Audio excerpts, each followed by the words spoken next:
All right. I'm stoked to be back in my home. All right. So breaking plateaus, like I said, we know that we're going to get stuck at some point. Everybody is going to plateau. I mean, you think about it, like even just like mathematically, it's impossible to not plateau. I mean, even look at like I had somebody use this analogy on me once, and I was like, that is so brilliant and such a good way to kind of describe to kind of describe like plateaus. But like let's look at your phone, right? No, I mean look at your phone, look at me. But let's say like we use your phone as kind of an example here, right? Like your phone's kind of similar to your body, right? Like it has a battery and then it runs out of energy and you charge it up, and then it runs out of energy and you charge it up, right? And it's kind of this balance of like energy in versus energy out, you know? Um, but eventually, like the longer you have, I mean, like that's one of the reasons I had to get a new phone. Like this thing, this is my old phone that I kind of like went back to, and this thing sucks, like this thing is just super worn out. It hasn't, it doesn't work as well as it used to. And it's because my battery is just kind of worn out, so I have to charge it like pretty much, I have to like stay near a charger like 24 hours a day. I have to charge this phone like 3 times a day. And it's just because the battery just gets drained super, super, super easily compared to like my new phone that I had until it stopped working. Uh, Compared to that actually works, right? So like when we're looking at these plateaus that we're talking about, right? A lot of times it's like things change. It's not the really even the fault of the phone. It just the battery got worn out over time, and so the amount of energy that I was able to put into it got less, and so it dies more quickly. And I was like, that's a really good analogy for the body. Like you think about like how much energy you're burning when you weigh 200 pounds versus how much energy you're burning when you weigh 170 pounds. That's a big discrepancy, and so you end up just burning less energy, and so it's going to be different based on how you put energy in versus how energy is going out. So there's a lot of different like stuff that we're going to look at today. So after completing this lesson, we want you guys to understand how to set appropriate goals so that we understand these plateaus and we don't end up disappointing ourselves or our clients. Talk about like how to actually reach your weight loss goals in spite of plateaus, and then talk about the rationale behind sort of how it happens. So very common occurrence in a weight loss program. I mean, plateauing should be, I mean, honestly, it should be expected. Like none of us want to deal with a plateau, but like we should all know that it's a normal part of the weight loss, weight gain process, right?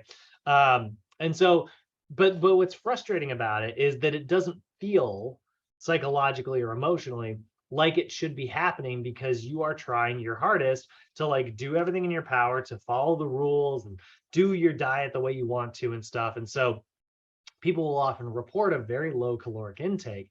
And honestly, they're probably trying their hardest to have that very low caloric intake, but they simply don't understand how many calories are actually coming in versus how many calories are actually going out. And things can sort of slow down, things can move around and adjust. And so it can cause like these plateaus to kind of get hit here, right?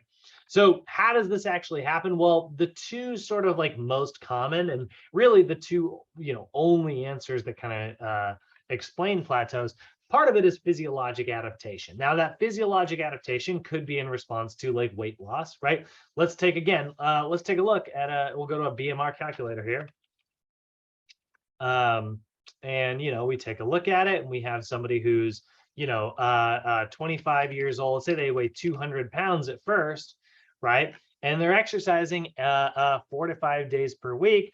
It's 2,781 calories, right? They create a 500 calorie deficit, right? So 2,781 minus 500. So they actually eat 2,200 a day.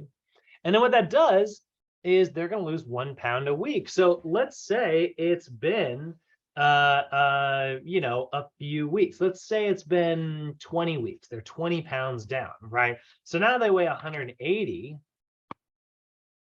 They're still exercising 4 to 5 days per week, but it's 2,648 calories. 2,648 minus, but now we're not minusing 500 from that number. We're still minusing 500 from our original number. So what we're actually doing is we're consuming, oh, I totally cleared my other number. Gosh darn it.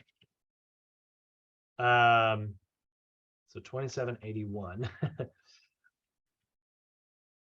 Right? So they are eating 2,281 calories, but now they're still eating that, but they're 20 pounds down. So the actual deficit is not 500 anymore. The actual deficit is 2648 minus the new, 2281. So they're actually getting an extra 133 calories every day that they weren't getting before, right? Their body has an extra 133 calories every day. So over the course of a 7-day week, that's 931 calories, which is about a quarter of a pound of fat. Now, that's not a super slow, that's not a super intense slowdown, but it is like an adjustment, And so it explains, like, if this person was losing like a pound a week, pound a week, pound a week, pound a week, 3/4 of a pound a week, right? And it slows down. And that's actually fine. But we need to make sure that we prepare our clients mentally and emotionally for that to happen, because it can obviously lead to altered expectations, which is one of the reasons why I talk about this in our sales class. I talk about it in our psychology class coming up next module. I talk about this all the time, but the idea of managing client expectations. It's really important to make sure that your client understands what's the reality of the situation, right? So your body is trying to be in an energy balance, and we are working against that energy balance. So your body is going to do things to sort of combat that energy balance, right? And so that's probably one of the biggest ones. Physiologic adaptation to the prescribed program. As the body changes, the energy balance also changes. But there is also a difference here. When we talk about physiologic adaptations, your body's also just going to burn less calories doing something. Right? Like think about like how many calories it would take you. Let's say you go up the stairs every single day at work, right? And you work on like the 4th floor, right? So you're taking 4 flights of stairs every single day. And then like, you do it when you get to work and when you leave work, and then like during your lunch break, right? So you're doing 8 flights. It's pretty good, right? Burns a little bit of extra calories. And you weigh, let's say 250 pounds at first, right? Well, over time, you keep doing those stairs, you're on your weight loss routine, and now you only weigh 200 pounds. It doesn't take as much energy to get a 200-pound body up 4 flights of stairs as it does for a 250-pound body. So that's another reason that we do see some weight loss plateaus sometimes. The amount of energy that you're expending over the course of a day moving the body around is actually lower than it used to be, because it's just simply easier for your muscles to move that much weight around, Also, another thing that changes over time, exercise gets easier. And when I say exercise, I mean actually like the weights. Now, a 50-pound bicep curl is still going to be a 50-pound bicep curl. Like, there's an argument to be made. Somebody's like, well, what if your arms weigh less? Yeah, but the amount of it'd be nothing. Right? It really doesn't have any effect. But what does have an effect is you're increasing your muscle mass, you're getting stronger, you're getting more efficient at exercise, right? Let's look at somebody doing, we'll say 4 weeks, just 4 weeks. It's not even a very long period of time of single leg bicep curls, right? So they're going to do, 4 weeks of, let's say we got them on a 4-set by, 12 repetition single leg bicep curls, right? So when they start the first session, it's like, all right, so here's how you can do it. We give them the explanation, we show them how to do it, right? And then like they grab those weights for the very first time, and they're sitting there and they're like, they're like 1, 2, right? And they keep losing their balance, right? And it's like, man, it'll take a while to get through this first set. And that's okay, but like their body is losing balance. So guess what? Their time under tension is longer in the beginning. They just aren't quite as good at that exercise. I mean, you guys have probably noticed in your own workouts before. I don't know if you guys are as anal about tracking stuff as I can be sometimes, but like, I like to track. This is one of the reasons why I really love If you go to Amazon has just my favorite workout journal. I think that this workout journal right here, I freaking love it. Yeah, not that one. Oh, maybe it is that one. Did they change the cover? No, that's a new one. Oh no, that's the same one. They did change the cover. Well, that's cool.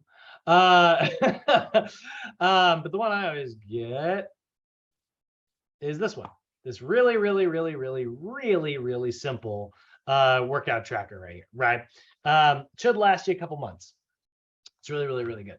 So this tracker, one of the reasons I like it, and it's just so silly, but if you look at the day tracker thing at the, oh, no, that's something wrong. Oh, it doesn't actually have the workout part in here. Wow, that's so dumb. Guys, that's the main reason we're buying it. Put the main pages in there.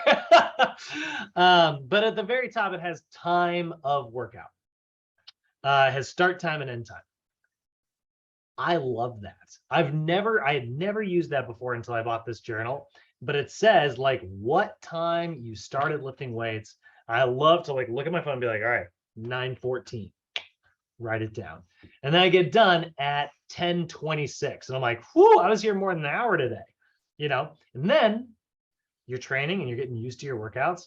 And all of a sudden, like you just know how to flow through the gym, like what order your exercises are in. You don't have to look in your journal to remember the right number of reps because you kind of have it memorized by this point, right? And all of a sudden your workout gets shorter and shorter until finally it's like, oh, I got it done in 56 minutes now. That is going to be less calories burned. You're spending less time in the gym figuring out like what you're doing, like it's like all that stuff, like that lowers and it explains sometimes our plateaus. You go from burning 500 calories a workout to 400 calories. That's a substantial difference. So there is physiologic adaptation in that sense as well. So lighter bodies, less body tissue, and then just greater efficiency because you know how to do things. All of that is going to sort of fall under the category of like different physiologic adaptations. This is one of the reasons why it is so important for us as like, the trainer, to track a lot of different things with our clients. Track their body weight, yes, but also track their body fat percentage. Check out their circumference measurements, and then keep a track of their workouts and weights lifted so you can see those things improve over time. Sometimes it can also be probably one of the most common reasons for a weight loss plateau is what we call non-compliance. So non-compliance is, where, somebody isn't sticking to the program as we calculated it out. Now, this is not, really quickly, I want to be really clear here. When I say that someone's not sticking to the program, I am not talking about somebody who is lazy, although that is an example of what I'm talking about. I'm not saying that everybody is cheating. I'm not saying that everybody is weak-willed. That's not what I mean when I say non-compliance. Those are examples of non-compliant situations. They are 100%. Somebody's just like, they hate their diet, they don't stick to it, and then they blame you for not getting the results they want. And it's like, well, are you being honest? Be honest with yourself. Did you stick to the program? They're like, no. Okay, great. Like that's not, that's not honest, right?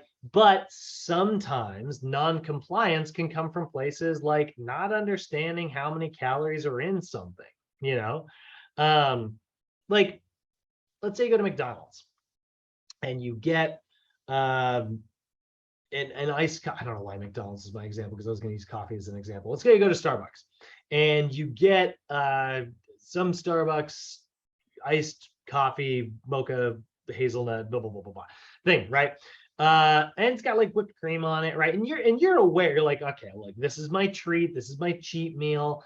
I'm gonna do this, and I'm gonna have like a little bit of a cheat here. I'm supposed to get a 250 calorie salad, but I'm gonna go get a 250 calorie drink today. I'm going to replace the salad. I'm aware of it. Like it's a conscious decision. I fully support that, by the way. I think that's a great way to stay on your diet, is making conscious decisions of, when to like allow yourself a treat. There's still room for that kind of stuff, guys. But here's the problem. Here's a problem with like Starbucks, right? Or any fast food. You end up getting, Tracy behind the counter. And Tracy, she is notorious for putting just, she really likes her customers. She knows your face. She really likes you. She puts a little bit of extra whipped cream on your drink. She maybe puts a little bit of extra chocolate drizzle or something on there, and a little bit of extra like flavoring in there. And so when you look at the nutrition facts panel that's listed on the board up there at Starbucks, it says 250 calories. But the reality is the version of the drink that you got wasn't measured exactly perfectly. So, or maybe you asked for it with light ice and then you didn't think to, if you get less ice in there, they're going to fill it more with the other stuff, right? So now the other stuff has more calories than ice does. So those little things, that's non-compliance. Is it your fault? Not really. We live in a world that is, we can't track stuff perfectly every single calorie. And if you did, you would end up with a completely disordered, lifestyle, and that's certainly not something we want to deal with, right? But non-compliance to a program, sometimes it can be nutrition wise, sometimes it can be exercise wise. It's like you go to the gym, but then you look at the reality is like, well, I guess I didn't push myself very hard, I remember when I took my girlfriend to Orange Theory for the few times that we went, there were a couple times where I was like, I am crushing it today. And then I look up at the monitor and I noticed that my heart rate wasn't nearly as high as the day before. And I was like, huh, like I really thought I was killing it today. Right. But it's like the heart rate monitor, this, objective trackable thing completely disagrees. Right. Which makes sense. It makes a lot of sense, actually. So that's another thing that we do see there, right? We see that the amount of calories you think you're burning is not always equal to the amount of calories you're actually burning. This BMR calculator that we've been using all class, one of the things about it says exercise 4 to 5 times per week. That's a range.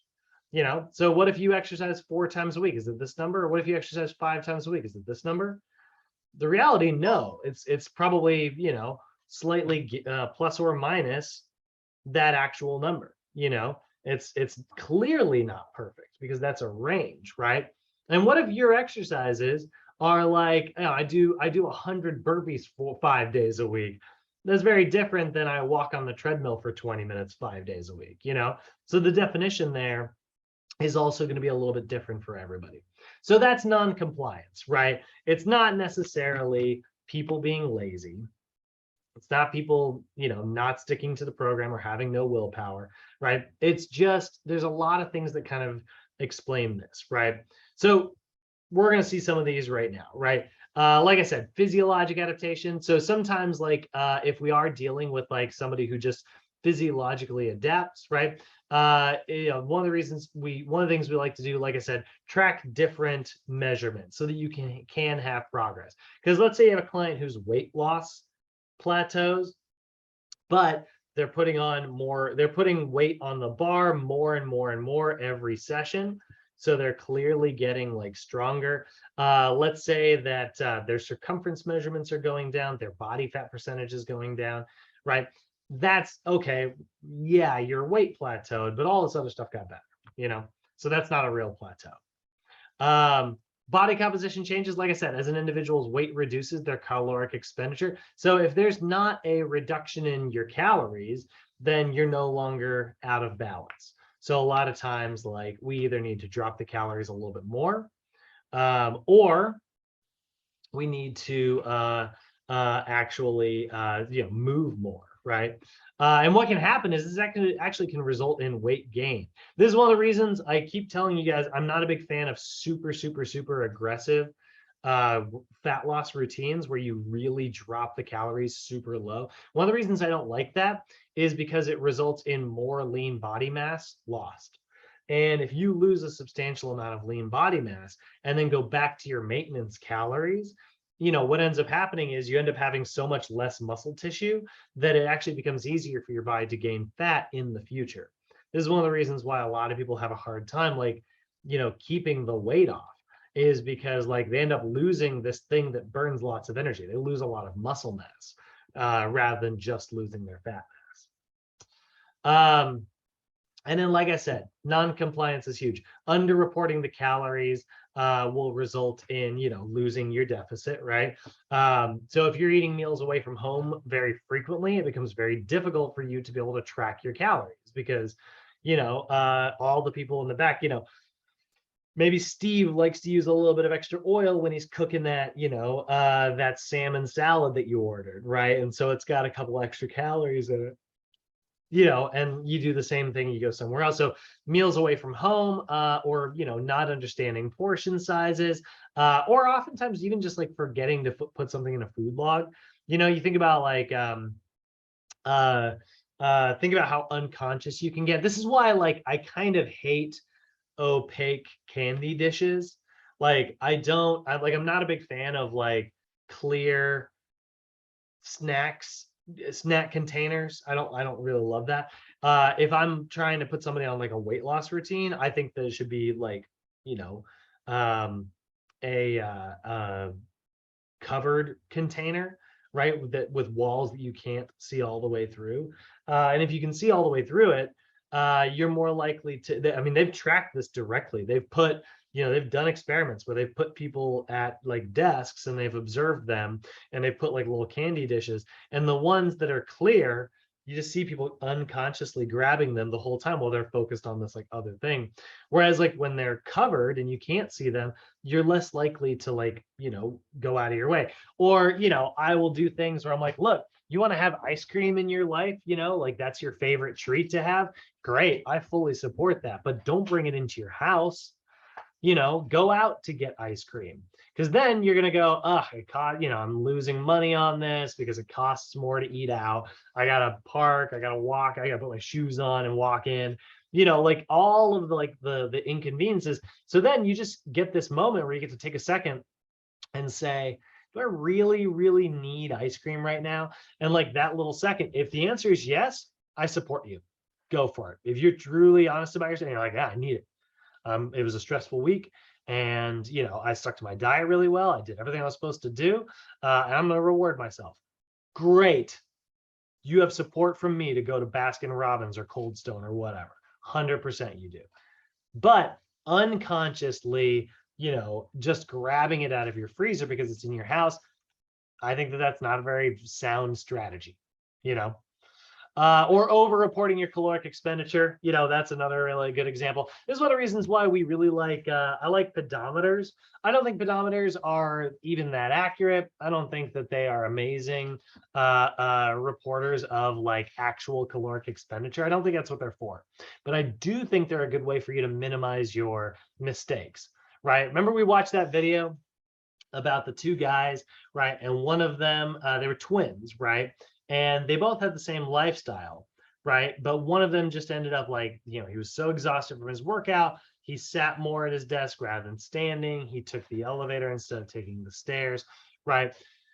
Those, he drove to get his lunch rather than walking to somewhere to get his lunch. Those little things like that make really big differences over the course of a long period of time. And one of the things that I really like is like if you use like a pedometer, like a Fitbit or an Apple Watch or anything that's just going to like track your steps in a day.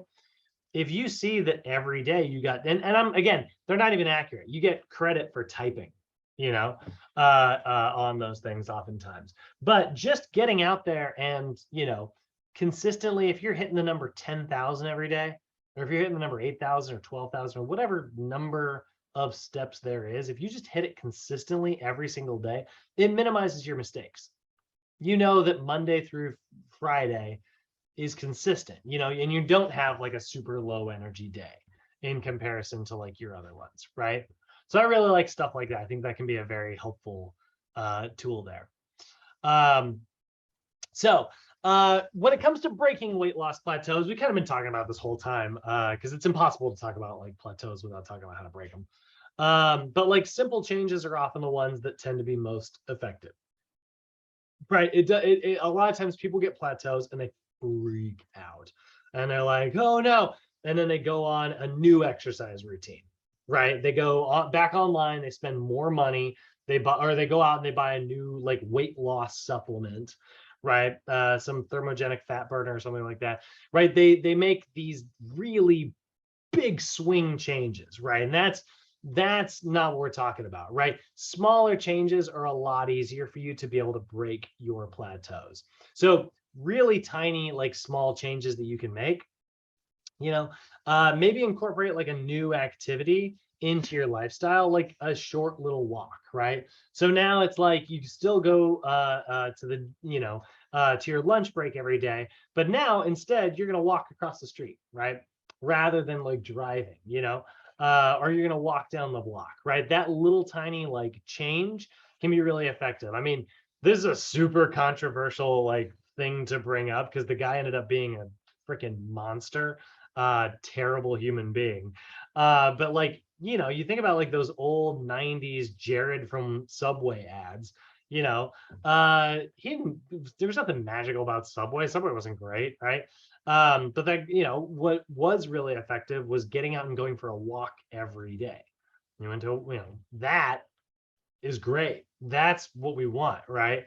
So take short walks, take the stairs, get up during every commercial break. That's kind of a fun one. If there's a commercial break, just get up and do a quick little like stretch or something, right? Just spend less time being overall like sedentary. And then we can do all the kind of classic stuff that a lot of people tend to jump to conclusions wise, right? You can reassess your daily caloric needs, right? Like, again, you lose 20 pounds and it's like, hey, we need to reduce our caloric intake by 150 because we look at our BMR calculator, right? Things have just changed over time. You can even try, if your body is having a really hard time, you can try like a zigzag diet. I don't really love zigzag diets, just because I think they're kind of hard to stick to. I find them really difficult to kind of deal with. But what you can do on a zigzag diet, I'll just go ahead and lay this out on, we'll use Excel again here. So let's say, you got Monday, Tuesday, Excel, how smart are you? Yeah, there we go. Thursday, Friday, Saturday, Sunday. So here's, kind of your classic day, right? Now let's go BMR calculator here. Right. So 2781 minus, we'll say 500. Right. So their calorie goal is 2281 every single day, Monday through Friday. Right. So that's classic, how we normally set things up. But if you wanted to like zigzag, like let's say, Monday is your cardio day, right? And oof, what happened here? So let's say Monday is like your cardio day, and then so is Wednesday, right? And you do strength training on, let's say Tuesday and Thursday, and you get to rest on Friday, and a strength training day here, and rest here. So we know that we need calories in order to like build muscle, right? So maybe we want to prioritize getting some extra calories on those strength training days. Maybe we eat at maintenance on those days instead. So we get a plus 500. So 2281 plus 500, right? That's going to be 2781 right here. So we get 2781 there, 2781 there, 2781 there. Right. So now we've got 1,500 extra calories over the course of a week that we're going to need to reduce. Right. So then here on your cardio day, that's where we do the classic 2281, 2281. But on your rest days, 750, 2781. We're only going to consume 2,031 calories here. So now we look at this total caloric intake, right, of these two scenarios. That's all of this. Oh, you mother.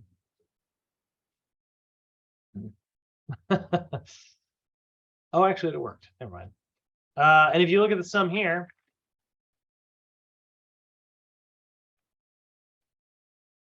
oh, did I do something wrong? Oh no. Hold on, I might have screwed up my math. I sure did. I'm off by a day.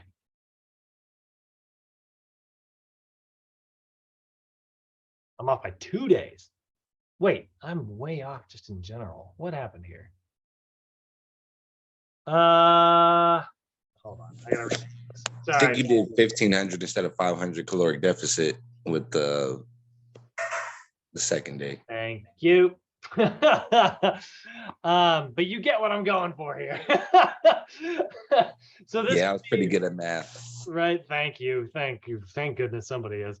So you think about, like, you know, you eat more on your strength training days, you eat less on your cardio days, but you way less on your rest days. And that kind of creates a zigzag. Um, that's a viable strategy. As long as the weekly deficit is still the same, it's still the same amount of weight loss over a long period of time. And you might find that it's an easier diet for you to adhere to.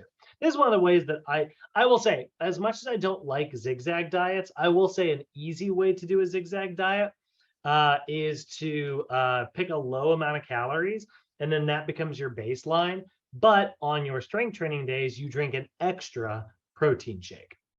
That maybe you do a mass gainer like the one that we looked at earlier, right? It's a good source of extra 350 calories right out the gate.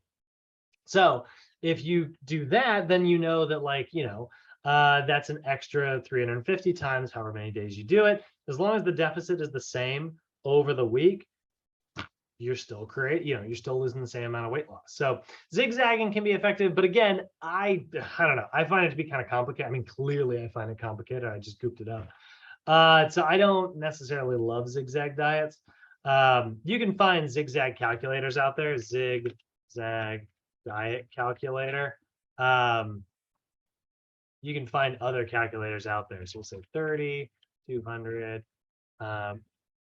right? And we work out 4 days a week. Hit calculate here. And you can see that's for fat loss, 1,904 calories per day. It's just not actually going to zigzag. Oh, there it is. So you can see, like, day 1 is 1,900, day 2 is 1,600, day 3 is 2,200, 19, 17, 20. This is all over the place. That's a really complicated zigzag. I hate this. I think that would be so freaking difficult to stick to. But you can see, like, you know, there's calculators out there that can do all that for you. I don't love them though. Then you can take a week off from training. This is kind of an interesting one, but if you ever do get, like, plateaued, you can do what's called a deload. Now, when I say, like, take a week off from training, I don't necessarily mean don't exercise for a week. That's not really what I'm saying here. Like, I think you should still very much be active for that entire week, but deloading is a very important part of, like, powerlifting. Should be a pretty good component of bodybuilding as well. It's a little bit less important on a weight loss routine because, you know, at least the intensity is much lower. And because of the lower intensity, you're less at risk for overtraining and, you know, overuse injuries. That being said, I still think that it can be a viable strategy to kind of shake things up. So, you know, like me, for instance, you know, I just took a week off for vacation. That was, like, almost entirely sedentary. I tried to find a couple pickup frisbee games, but I could never find the time to get it done. Just frustrating and bummed out about. But we did go out and play a little bit of disc golf. We went for walks. You know, we did a couple, like, you know, fun, engaging things. I would probably say a little bit more intense than that, but, like, you know, maybe you go do CrossFit for a week. Is it just a good change of pace? That's certainly not taking time off training wise, but at least it's a big shakeup. Maybe you go do spin bikes for a week, or go for a swim for a week. Something that keeps you physically active, burning lots of calories, but does give your body time to say, okay, we're not in a constant, state of panic and a constant state of like intense stress. I can adapt. I can put muscle back on. But this really should only happen if your training has not completely lapsed within the last 10 to 12 weeks. So if you have a client who is, training for 4 weeks and then you give them a week off, it's like every 4 weeks. That's a little bit too quick. About every 10 to 12 weeks is what's recommended here. Except unless it's a powerlifting routine. Powerlifting routines, you should be deloading every 6 to 8 weeks. Just because that stuff is really intense. And you can implement significant change to a routine. Love this approach, by the way. This is one of the reasons. Really great version of this is just your NASM's OPT model, right? Let's look at the OPT model sets and reps.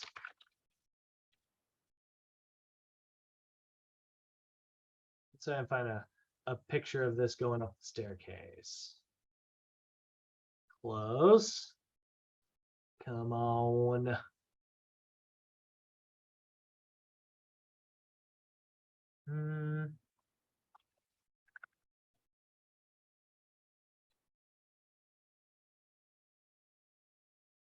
That's works just fine. This isn't the OPT model, but here is like some examples of different sets and reps, right? If you're trying to increase strength and power, keep your reps below 8. If you're going for muscle size, keep it between 8 and 15. If you're going for endurance, keep it above 15. Pretty simple approach, right? And so these are changes, right? I took my girlfriend, I took my fiance to the gym this morning because she is officially in wedding mode, and so she's like, I want to get in shape. And I was like, all right, let's go to the gym. So we got back at like 11 last night, and we were at the gym at 6 this morning. So she's motivated, she's stoked. And so I did a routine. I started her off a low intensity, low weight, high repetitions, 3 to 4 sets of around 15 reps. And we only took 30 seconds of rest this morning. So she was sweaty by the time I was done with her, right? So you can see, right, this is what we're focused on here. But we get close to the wedding next month. I'm going to change things up a little bit. We're going to try and, she wants her triceps to pop. So I was like, all right, well, we're going to try to put on some triceps muscle. And so we're going to drop the reps down a little bit and go for a hypertrophy routine. And then I'm going to see if I can put a little bit of strength on her and go here. And then I'm just going to reverse it. I'm going to go back into the hypertrophy side of things. And then that's going to be just before the wedding. And just before the wedding, I'm going to put her back on this muscle endurance routine.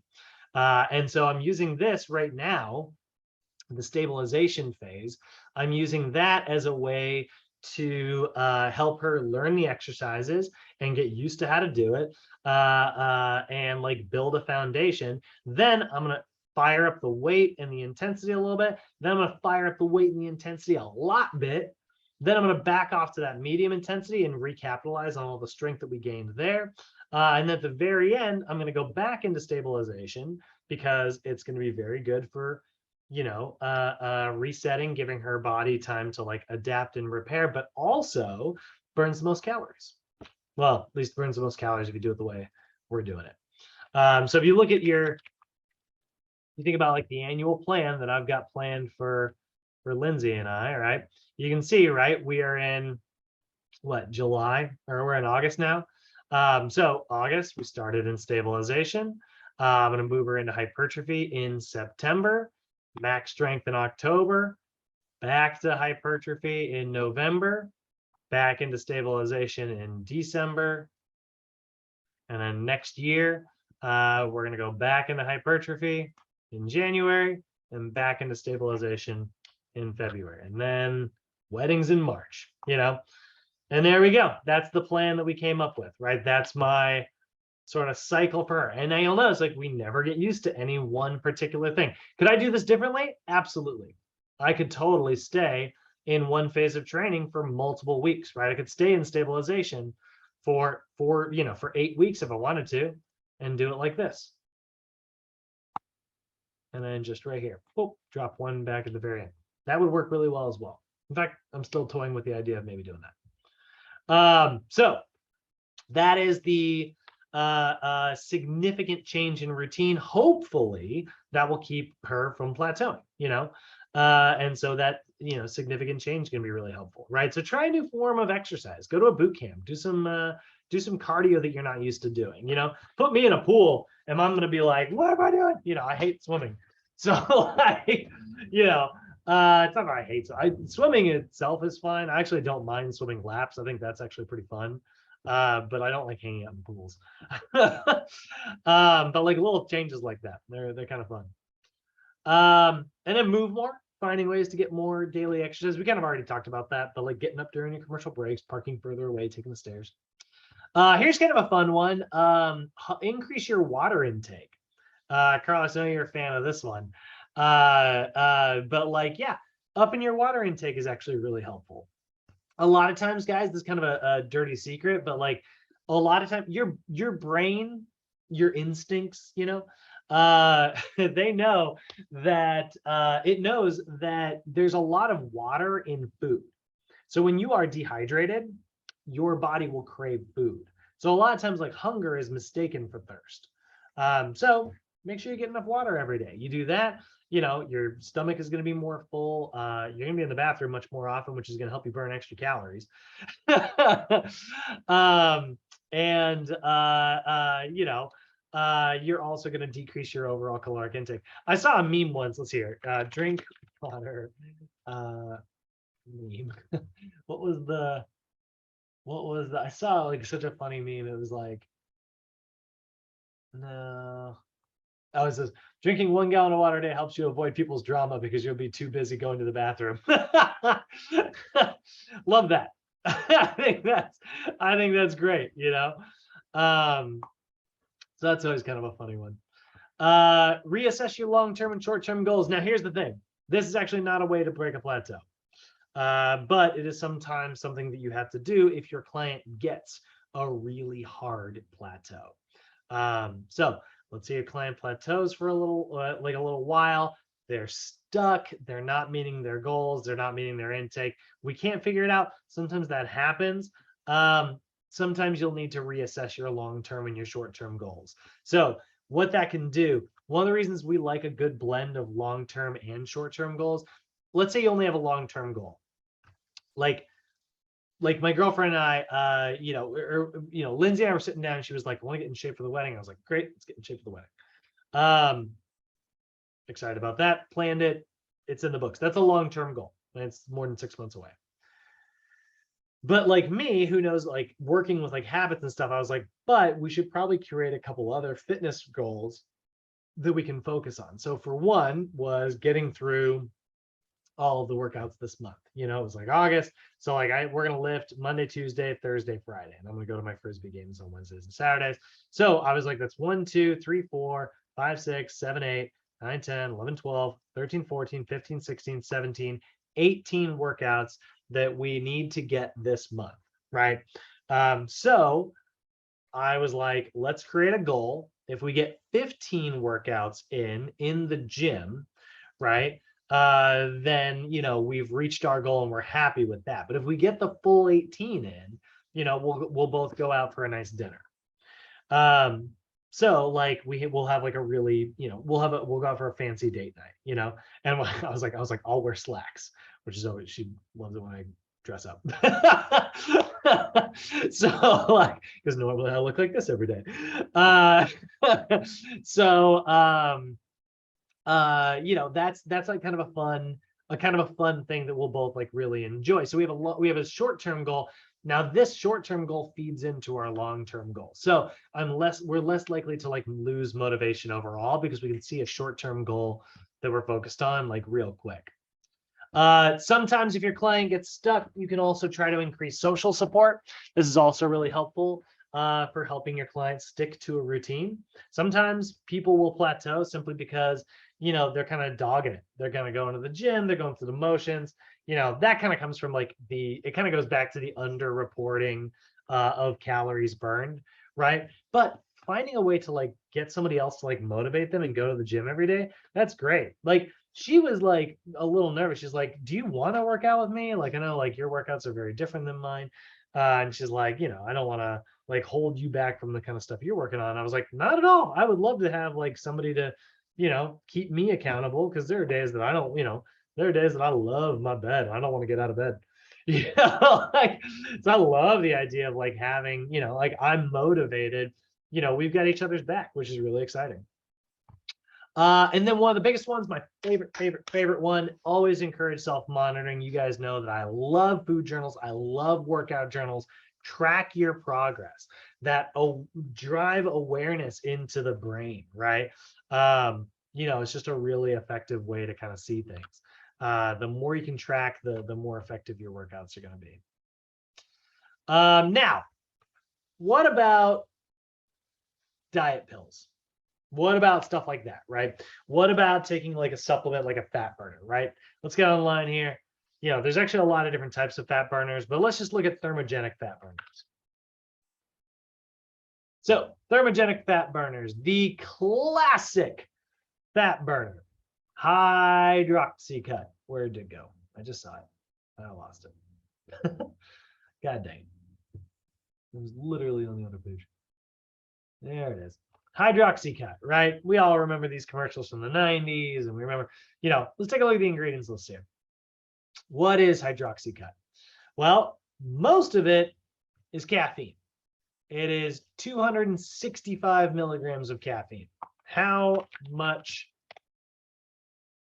caffeine is in a cup of coffee? About 95 milligrams. So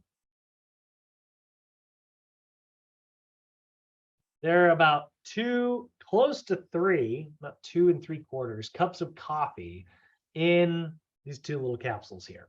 That's one of the reasons it's a thermogenic fat burner, because you take this stuff and then all of a sudden you're doing this.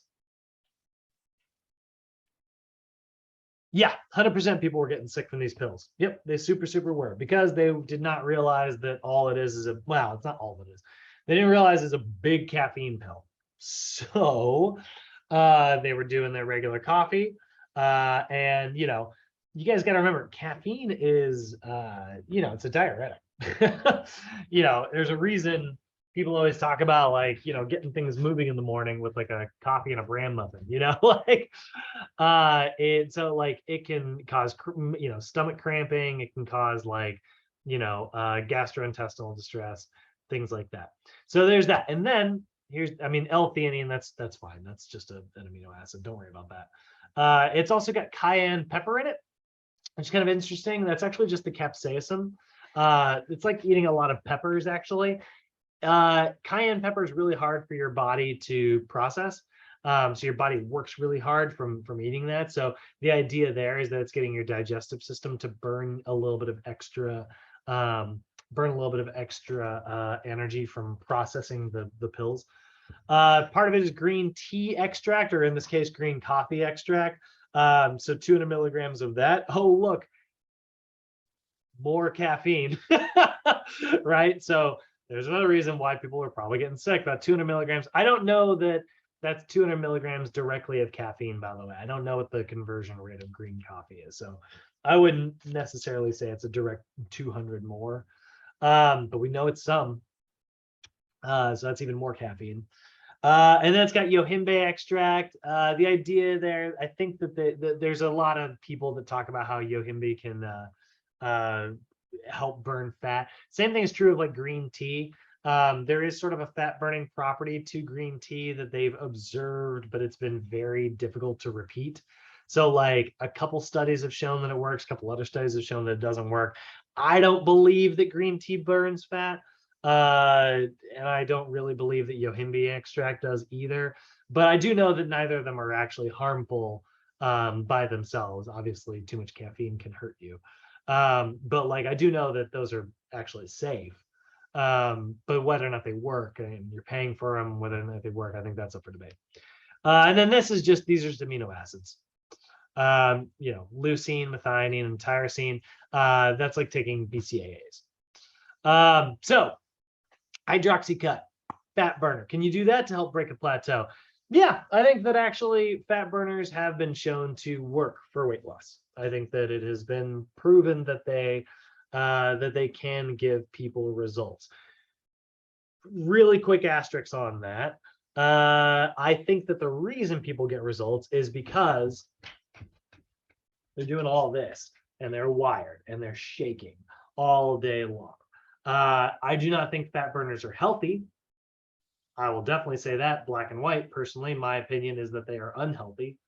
But that doesn't mean that they don't necessarily work in certain circumstances. But if you are already moving plenty, if you're already engaging in an active, healthy lifestyle, and like you already have like a fairly high thermogenic burn, then I think how much it's going to work is going to be very minimal. But if you're somebody who's very sedentary and you're having trouble like getting the energy and you don't have any heart conditions, then I think something like that is a last case scenario.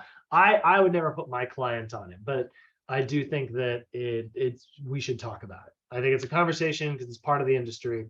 I don't like it. I don't engage in it. But it would be irresponsible for me as a teacher to say that it doesn't work. So take that information as you will. I will say, we would when I worked at Biggest Loser and WellFit both, we would confiscate hydroxycut and other fat burners every time they came in. Anybody who showed up with those, we would 100% take those, and they could get them back after they left. Because you think about somebody who is like, let's say, very overweight, who is suffering from some version of heart disease, and then you're taking a supplement that artificially raises your heart rate. It's very dangerous, especially when they're about to exercise. So I don't like fat burners at all. But that is how they work. Any questions on that, actually, just while we're here? I know oftentimes people always have questions about fat burners. Look, so if you have high blood pressure, like if that runs in your family and you take these stuff, like, out of there, right? No, really bad idea. So, that's another thing caffeine does. It raises your blood pressure. Which, think about it. Like, so caffeine will make you you think about what controls your blood vessels, right? Like it's that tunic, right? And it dilates and constricts. They're doing little repetitions, right? So you are then taking a supplement that also, aside from that, if you have high blood pressure in your family, you probably also have kidney problems in your family, because high blood pressure and kidney damage go hand in hand. Caffeine dehydrates you because it has a very strong osmotic effect. So it pulls the water out of stuff, which suddenly makes your blood thicker and increases the pressure going into your kidneys even more. So then your kidneys are working even harder. So I'm really black and white about that. Anybody has at all high blood pressure, and I keep them as far away from a fat burner as possible. And I watch their caffeine intake and even coffee intake. Does that answer your question, or did I kind of got into you quick? I was like, no. No, that's perfect, because I know a lot of people that do this. Like, my mom used to.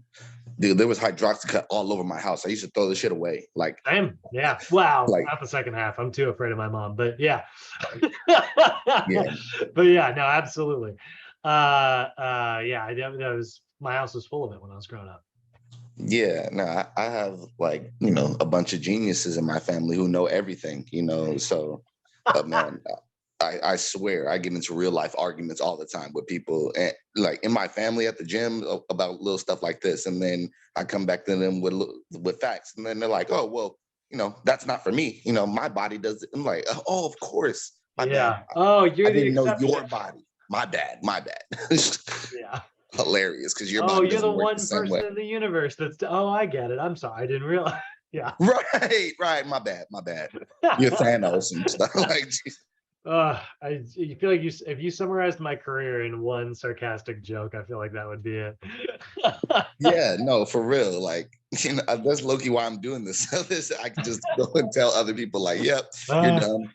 You're dumb. Let me fix that for you. No. All right. So, and there's other prescriptive ones out there too. I will tell you one more horror story about a pharmacological approach. There is one other, there are nutrient blockers. I'm gonna put this incognito because if I get ads for this, I'm gonna be furious. Because I hate them. Nutrient blockers. So nutrient blockers are these are supplements that actually sort of interrupt your absorptive abilities. So they don't actually don't interrupt your digestive abilities. They interrupt your absorptive abilities. So once you have eaten the food and now or it's been digested and it's supposed to get into your bloodstream, there are blockers that will keep these from getting into your bloodstream. So here's the problem with that. The idea is that it will reduce your calorie intake, right?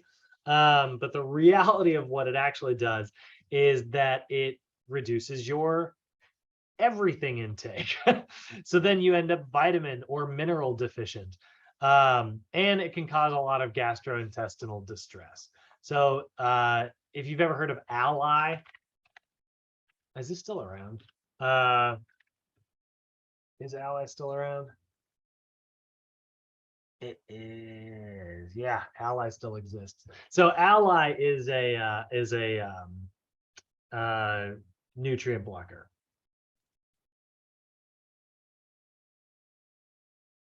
So, man, okay, so here's a horror story. Again, we normally see stuff like this.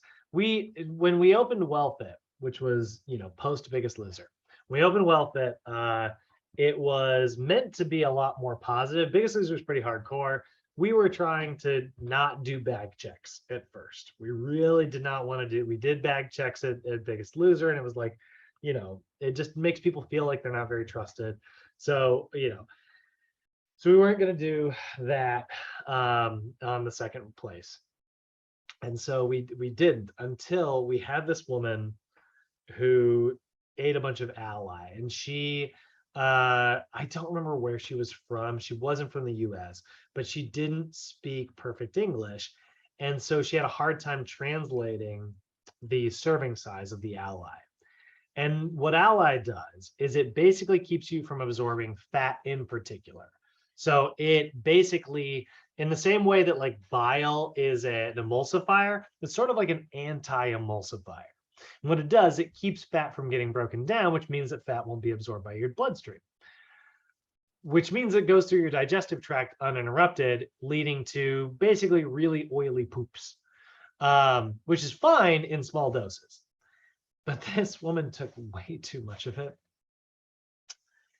And, it's 6:30. We're there.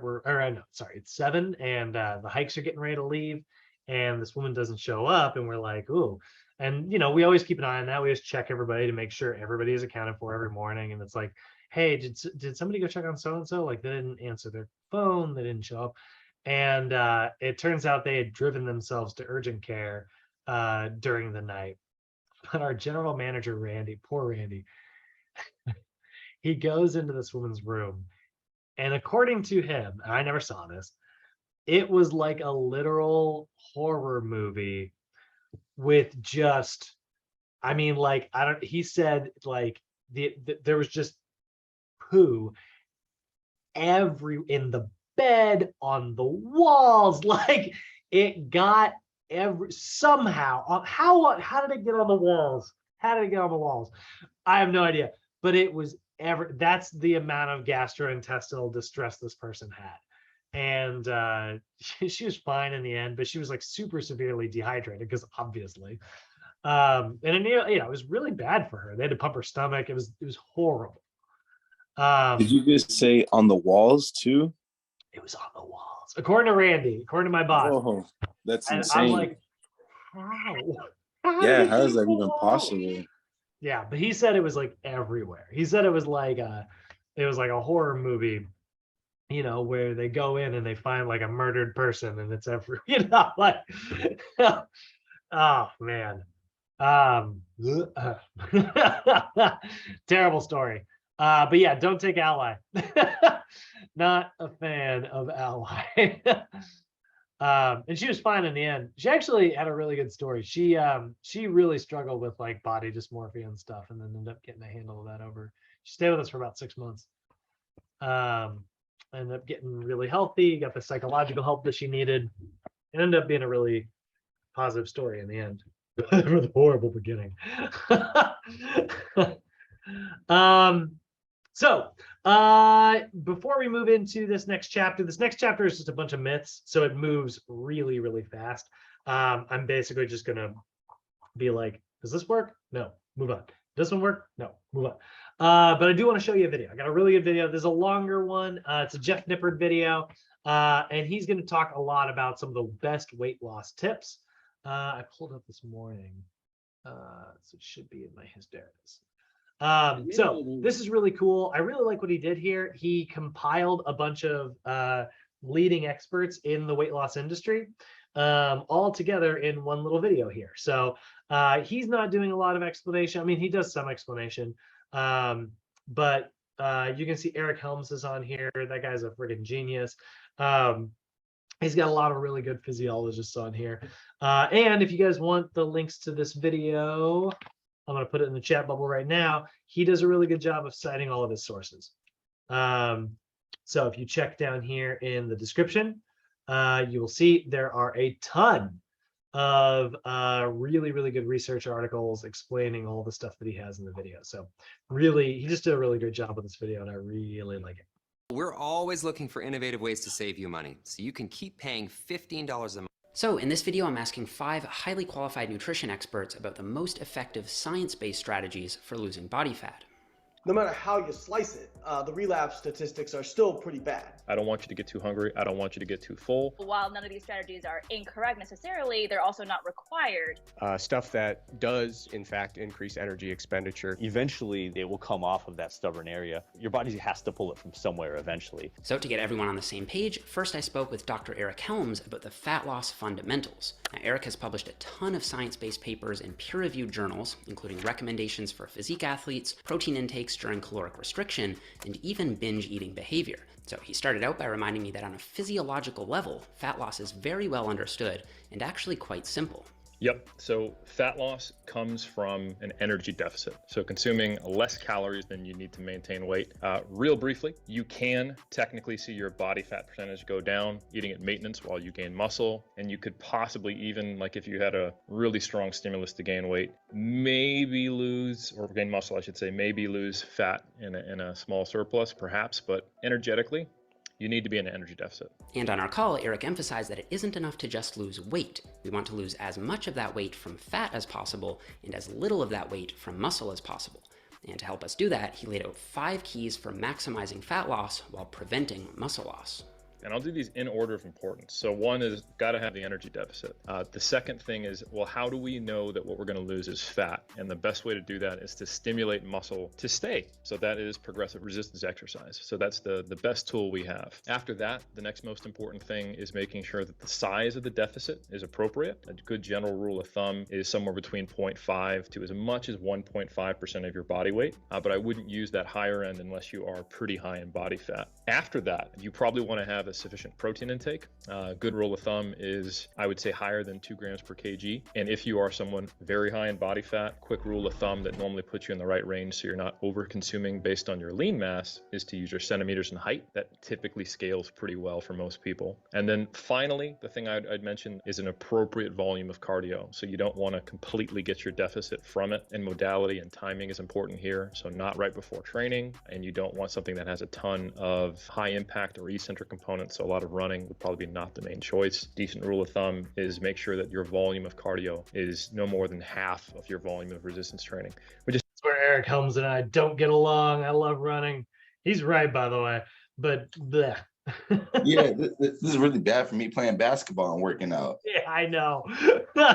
Especially basketball is even more eccentric than just basic running. But yeah. And I play hard. This is he's telling me not to do what I do. I know.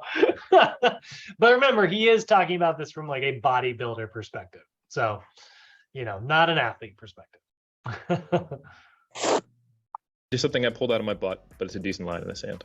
And to make it slightly more specific, Eric suggested doing no more than 30 minutes of low-intensity cardio per day and no more than 1 to 2 high-intensity interval sessions per week. Again, assuming you're trying to prevent muscle loss as much as possible. So with the most important variables in place, next I asked Eric about the different types of foods we should eat. Are some foods simply better than others when it comes to fat loss? A lot of people, especially in the mainstream, will obsess over the types of foods they're eating. Like, people seem to think these foods are better for fat loss and these foods are worse for fat loss. Where do you stand on the it really comes down to hitting the macros versus there really are some foods that are inherently more fat burning than others? Both of those statements can be true in the right context. So it does just come down to macros. However, there is some data that suggests highly processed foods have a lower TEF, so the thermic effect, so the energy output side would be lower. Really quick, actually, one more thing on that. He did just say it does come down to macros. I hear that, and I think that it comes down to that means that it comes down to like your percentage of fat versus your percentage of protein versus like your macro ratios. It's not what he means. He means it comes down to your calories. He means it comes down to your calories. He's not talking about like a specific macro range. He just means, it comes down to creating a calorie deficit. But it would just come down to lowering your macros even more. So it still always comes down to energy balance. It also comes down to, do you want to make your fat loss process easier to follow and less likely to rebound? Or do you just care about getting lean for a temporary time period? If it's the latter and you just don't care about white knuckling it, then yeah, you could just lower the deficit, track your macros, not worry about it, and have some semblance of variety to make sure you're recovering your micronutrient basis. But that's not most people if they really think about it. So I would say for enhancing satiety, preserving energy output, and general control of hunger signaling, you probably want to consume mostly single ingredient food items and not eating a lot of hyperpalatable foods. But there is a balance to be had there to where you don't want to make these foods off limits. You need to have your adult card, is the way you like to put it. Like if someone says, you're not allowed to have this anymore, the natural rebellious teenager comes out. So you need to feel like, I'm making a conscious choice that I'm a part of. These aren't hard rules. This isn't a black and white approach. But most of my meals are going to be fruits, vegetables, lean proteins, and a carb source. And then if I feel like it, if I really want to, and it would help me actually follow my diet, sure, I'll have a snack or a treat and I'll work it in. So after Eric laid out the fat loss fundamentals, next I spoke with someone who's extremely specialized in getting people absolutely shredded. Cliff Wilson is one of the best natural bodybuilding coaches on the planet. His clients have won 125 pro cards, 87 professional titles, and 13 world championships in natural bodybuilding. And I wanted to get him on to ask what the difference is between getting beach lean and getting ultra shredded for a competition. I would classify beach lean as slightly six-pack abs versus, just absolutely shredded. A lot of what gets you there is the same. It's just the degree to which you do it. You can be a little inconsistent and still get beach lean, but you can't really be inconsistent and get completely shredded, because every competitor, when they start their diet for a show, they at one point reach beach lean, and then you just keep going. So I would say the duration of the diet is probably the single biggest factor, along with the degree to which you are diligent. Now, I should say that Cliff noted that he wouldn't necessarily recommend that you try to get this lean, especially if your main goal is to improve your health. And he agreed that getting truly shredded isn't even a sustainable goal for most people. But I did find it interesting that even in these extreme cases of fat loss, it still ultimately just boils down to the same fundamental principles that Eric Helms laid out. You just push them a bit further and for longer. But one thing I was curious about was stubborn fat. Are there any tricks for losing that last bit of fat off body parts that just won't seem to let go? I would say there's two things. First off, generally the more developed a muscle group is, it will look leaner. Because if you have a given amount of fat in a particular area, like if I hold more fat in my shoulders, which some people do, if I build more muscle in my shoulders, that same amount of body fat will be spread across a larger area. So you will look leaner. It's one of the reasons more muscular people tend to look leaner in general. But beyond that, stubborn body fat is largely going to be determined by genetics and gender and things like that. So I would say that if everything leans out first, except for your stubborn area, if you continue to diet, eventually it will come off of that stubborn area. Your body has to pull it from somewhere eventually. Right. One thing that I've noticed with this is sometimes you might have someone, let's just say it's a guy who just can't get the lower abs to show. Like there's just always a little bit of lower back fat that won't come off. and we can keep dieting them, but at a certain point it almost seems like they just start really stringing out, or I don't know if they're losing muscle, but it's like they're just so zapped of energy. How do you deal with that situation? That's a tough one as a coach. Usually what will happen is once you start to tap into that stubborn body fat, you've typically reached the point of significant discomfort. People who have gotten to that level for the first time, they're probably going to get a little bit stringier than somebody who's never gotten to that level, because at the risk of sounding, engaging in hyperbole, it's very traumatic to sometimes try to get that stubborn body fat off for the first time. And so you are almost bound to lose some muscle mass. You've probably seen this with competitors over the years, or even with yourself. Then the next time you try to do it again, it's almost like you're mentally and physically prepared for what you're going to engage in, and then you can get it off the second and third time without it being as traumatic, either mentally or physically. Right. That's super well said. Okay, great. So after talking to Cliff about some intelligent ways to get completely diced for a competition, next I wanted to speak with someone who's more focused on sustainable approaches to fat loss. So I got sports nutritionist Sohee Lee on the line, who did her master's thesis on the psychology of eating behavior. And she explained a few of the biggest mental roadblocks people run into and some of her best tips for women.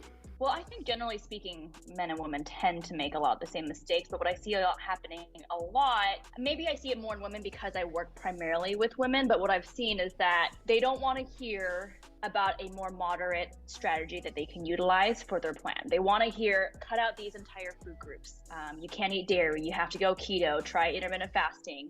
And as you know, while none of these strategies are incorrect necessarily, they're also not required in order to see fat loss progress. And I made this mistake to myself for many, many years, where I focused more on what I thought was the perfect plan on paper, but I didn't consider my current lifestyle and my current preferences and what would actually be feasible for me to consistently execute day after day after day. So what happened was very common, where you get very excited in the beginning, and this is a very common psychology mistake that people make, where they rely too much on motivation in the beginning. They underestimate how difficult some journey will actually be, and then 1 week in, 2 weeks in, 3 weeks in, they quit, and then they're on to the next thing, right? And I think we call it shiny object syndrome. So they're always looking for the next fad diet, the next cool thing that sounds interesting, rather than, oh, well, what tweaks can I make to my current lifestyle to nudge me in the right direction over time? And throughout our conversation, Sohee emphasized how important it is to create repeatable habits, so you don't need to be so reliant on self-control for every decision about food.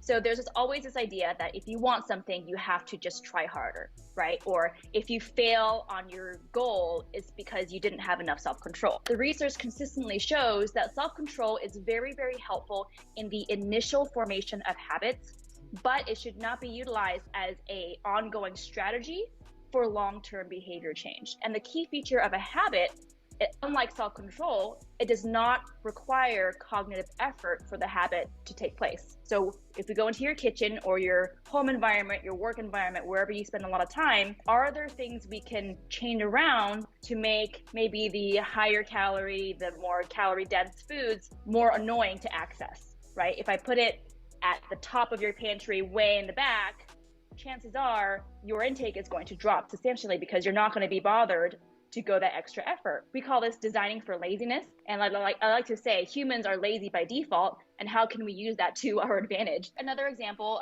this is called a choice architecture intervention. Let's say you're at work, on your desk there's a clear bowl of, I don't know, M&Ms or Skittles or something, and within arm's reach, right? So it's visible, it's close, it's very easy to access. But if you were to, let's say, put the candy in an opaque container, or put a lid on it, or move it farther away, so I have to stand up and walk over, or simply put it in a drawer out of sight, my intake will drastically go down, again, without my really conscientiously realizing that it's happening.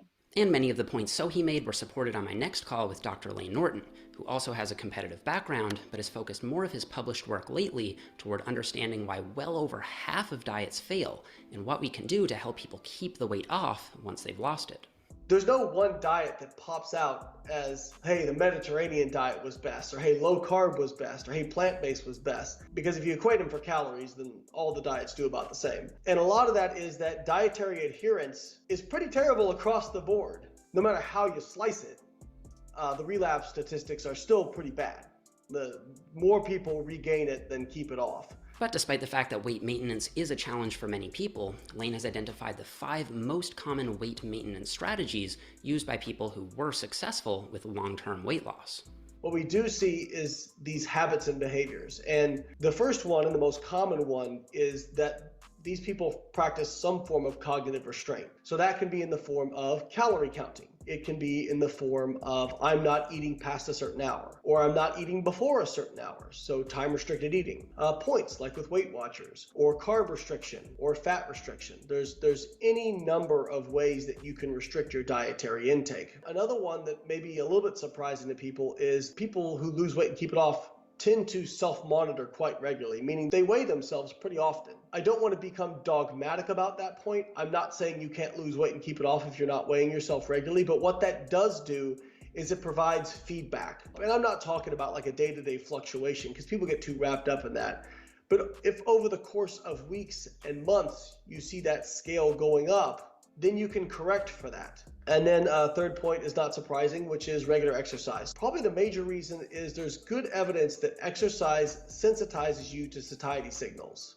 And then some smaller points that bubble up as well is people tend to use structured programs when they have success at kind of the highest level. You know, it's like hiring a nutrition coach or a dietitian. But even like people make fun of things like Weight Watchers or Jenny Craig or Nutrisystem or whatever, but those people on average do perform better because just kind of winging it with no plan doesn't usually work out very well. And then something I thought was interesting in a recent study, they found that the strongest characteristic in this particular study that was associated with weight loss maintenance was what's called low recency. Basically, do you value long-term data more than short-term data? A very easy example of that would be, well, I really want to eat this donut right now because I know it'll make me feel good. But if that doesn't fit, your daily caloric requirement, okay, do I value feeling good right now more than I value wanting to get to my goal? So those people with low recency would choose the long-term goal over the short-term feeling. Lane also explained that even though it will require some restraint, you should be able to maintain your weight loss by eating more calories than you were eating while losing the weight.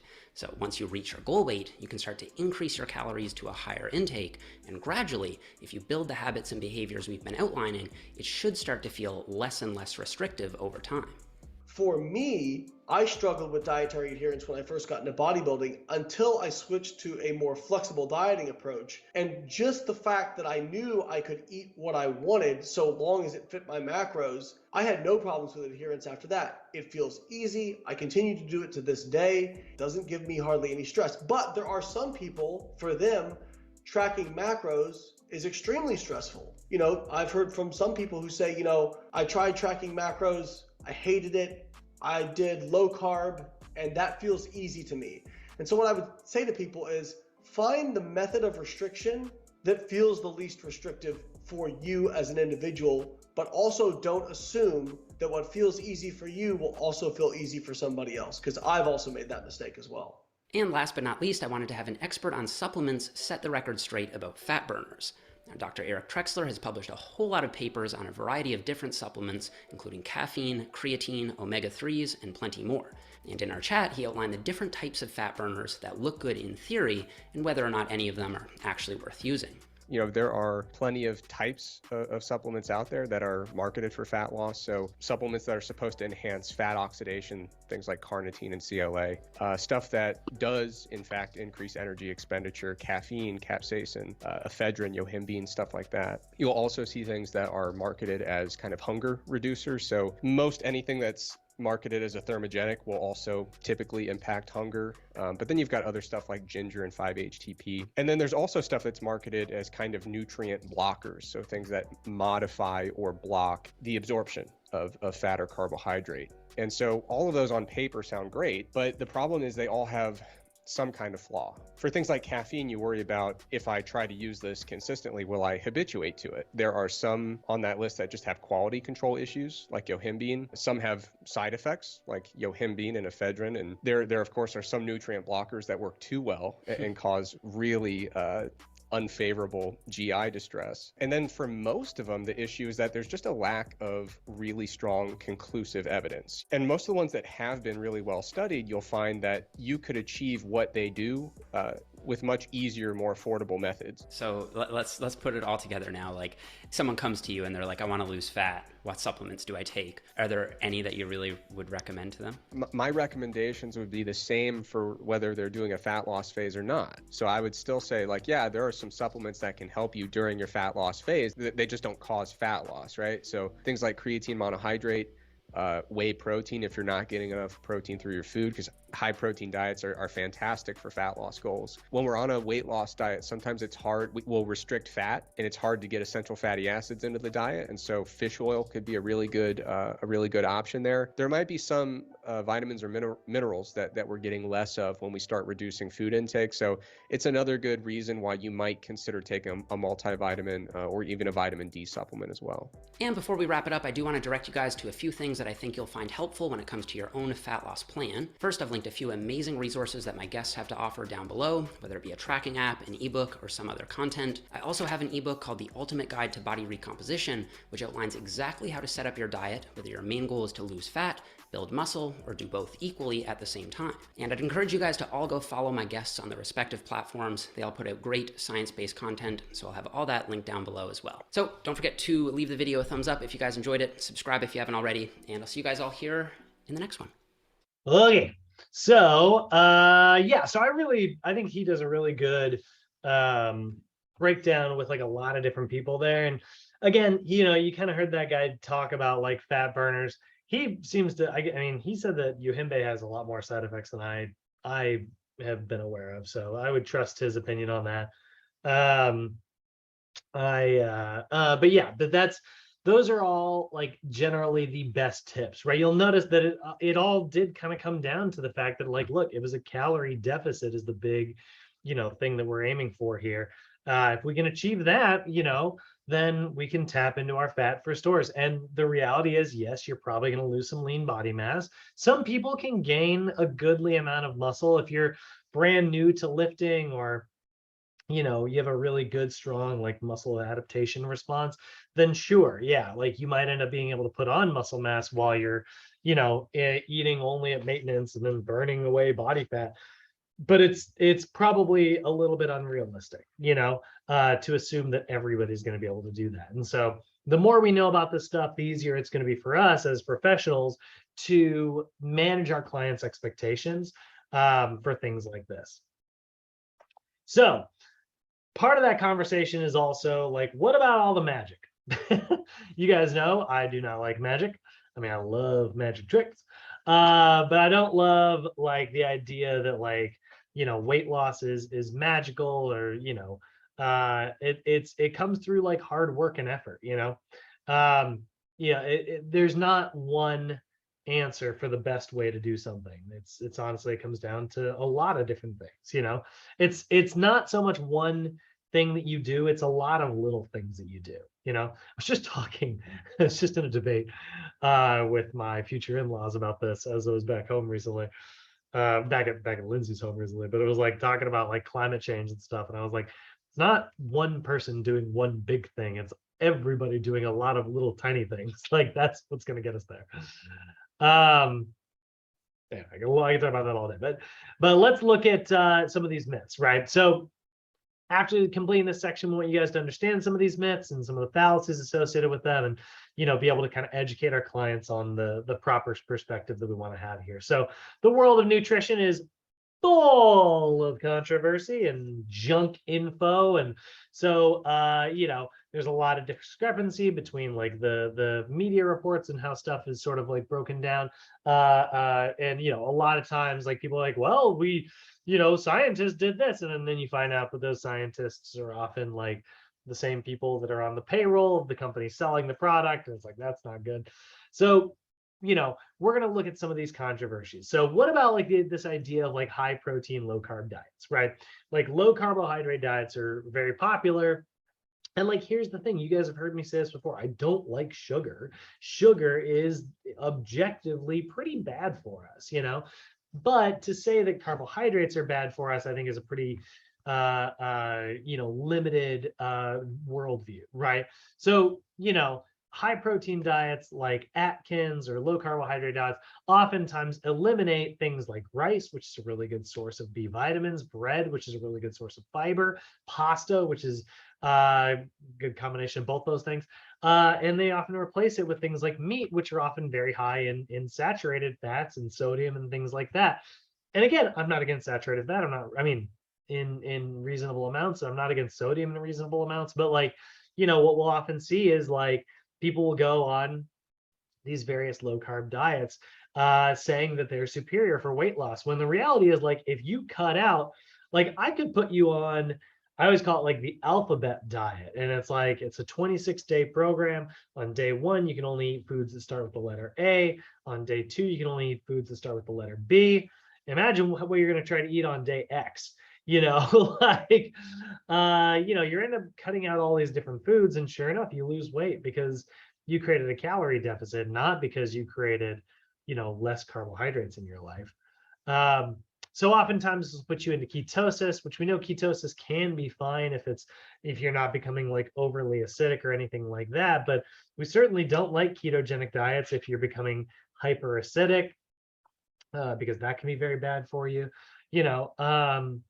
And so like I'm not against a keto diet, but if it's just a diet that you're able to adhere to is what worked for you, then that's what worked, not the fact that it was keto. And so if you're going around like advertising that like I was able to lose weight, I tried diets for years and then I had success on keto, and it's like, well, the reality is that's because you found a diet that you can stick to. That is very different than like keto is the reason I lost weight. The reason you lost weight is because you stuck to your diet, So there's no consensus out there, guys. There's no, low fat. That's the other side of this, completely the opposite. But low fat became a really popular diet back in the day, and that's a myth. There's no magic, behind a low fat diet. It's just, I always say the same thing. Reduce your calories, get adequate protein, get adequate carbohydrates, get adequate fat. Excess in any of those things is probably not going to be very effective. What about the classic like high protein? Well, high protein diets, we know that can, like I said, result in excess saturated fat, excess sodium. It also, now I will say one of the benefits to a high protein diet is that it actually gives you more satiation. You're much more likely to feel full longer. So that's actually kind of probably another thing that explains why these diets are so effective. They're easier to stick to. And then also like, limiting your food source, right? Limiting what you can eat. What about the idea that carbohydrates cause weight gain? Yeah, no, that's not how that works, right? Now, oftentimes insulin gets a really bad rap here. It's considered a bad hormone because, insulin's job is to pull sugar out of your blood and store it as body fat. But that doesn't mean that, you want to be like, all right, well, I want to shut down my insulin production. Like that would be very bad because insulin is also what drives sugar into your cells to metabolize for energy. So we definitely want to still continue producing insulin. Insulin is a very important hormone, right? And the same thing is true of glucagon. Glucagon is what releases carbohydrates into your blood from your body fat and things. So, this is where we look at the glycemic index, right? The glycemic index is how much a food impacts your blood sugar, right? Now, this is a pretty good idea in theory because it's like, oh, okay, well, if something massively impacts my blood sugar, that explains why I'm getting hungry. And I do like looking at people's like food logs and seeing like where they overeat. And if I notice like they overeat here because they had a really bad, high sugar food here, that high sugar food spiked their blood sugar, which then causes their blood sugar to plummet in response. And then they get really, really hungry and they make poor choices later on. A glycemic index is a really good way for you to be like, okay, we need to slow down how fast you absorb all those calories. Let's pick a lower glycemic index food. Let's pick a food that isn't absorbed quite as quickly. The critics will say, though, the problem with this is that nobody really eats food like that. Like it's pretty rare that people are eating just a glycemic index, a high glycemic index food all by itself.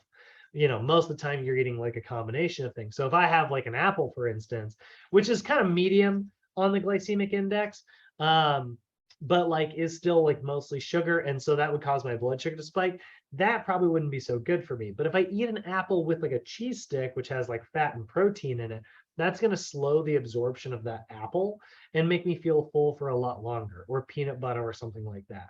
So a lot of times, like, it's not just glycemic index that we have to look at. A lot of times it's also like, the absorptive rate of these foods. And we know that proteins and fats slow down that absorption, which leads to us feeling fuller for longer and makes it easier for us to stick to our diets. What about the more calories you cut, the more you'll lose weight? That's a classic myth, right? It's like, well, you just need to create a calorie deficit. That's true. So just create a 10,000 calorie deficit every day. Oh, that's not true. Like a lot of nutrition experts don't recommend taking your calories lower than, a 1,000 to 1,200 calorie deficit. That's a lot, and so we see that's called like a very low calorie diet. You see these 1,200 calorie meal plans,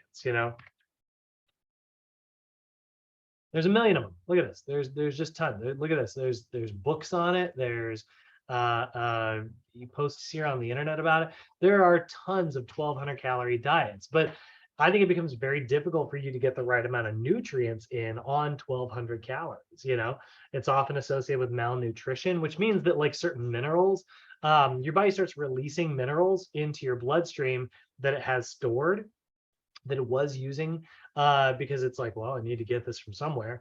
And then those minerals can sometimes leak into your liver, which means they can end up getting leaked into your gallbladder. And then those minerals start to bind together and become these big rocks. And that's how you get a gallstone.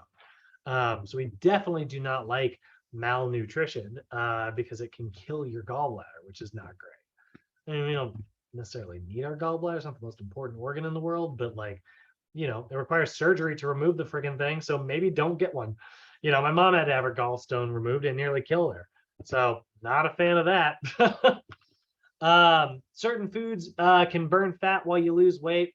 Oftentimes you'll hear of like the grapefruit diets or cleanses, right? Like the master cleanse, this freaking thing. So the master cleanse is this idea that like you basically drink this specific type of lemonade every single day. It's like lemon and cayenne pepper and a bunch of other crap. I hate this diet, and it's been around since I started. It got like really popular like while I was starting as a trainer. So this is probably like my mortal enemy. But it's a cleanse. It really is just you're drinking sugar water and that's about it. You don't need anything else for the day. And so really all it is, it's a very low calorie diet in disguise. It's like, no, it's a cleanse. No, it's not. It's a super low calorie diet. And because those calories are so low, yeah, your body's going to tap into your glycogen stores and you're going to lose a lot of weight really quickly. But it's not like you're losing body fat, What about low fat? Low fat's healthy, right? No, not necessarily. That low fat just means that it has a low amount of like fat in it. It could mean that it has really high sugar, which is obviously not healthy for us, right? So oftentimes, they got to find some way to make that food taste good. So if they take the fat out of it, they're going to put sugar into it. They take the sugar out of it, they're going to put fat into it. They're trying to, companies will market things as healthy, but the reality is they're just trying to sell a product. If they can sell something that's healthy and tasty and sells well at the same time, great, but a lot of times like food companies, what they really care about is just, they just care about making that profit. And so they'll market something as low fat and healthy. And the reality is it's just low fat.